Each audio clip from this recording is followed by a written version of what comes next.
Go. Hey guys, Cal from Full Drive DIY here. Now, today we came out to McIntyres Hut just to have a little play, have a fun day.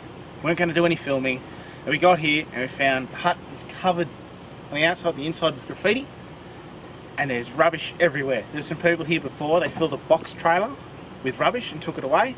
If you're watching this, I'd really like to get in touch with you. We just filled a gear bag with crap, empty cans, rubbish, busted snatch straps, we found handlebars on the bike. So guys, this is why stuff gets locked up. And we'll put a link on the post or in the back of the video of some photos we took of there's a rehabilitation area. And basically what's happened is a bunch of idiots have made a bog hole. Now everyone loves a bog hole, don't get me wrong, but it's been chewed out. Everyone's lit fires everywhere, they've tried to drive up the hill where they shouldn't be, and they've wrecked it, and parks have closed it. This is why we keep getting locked out. Clean your fucking act up, I'm over it.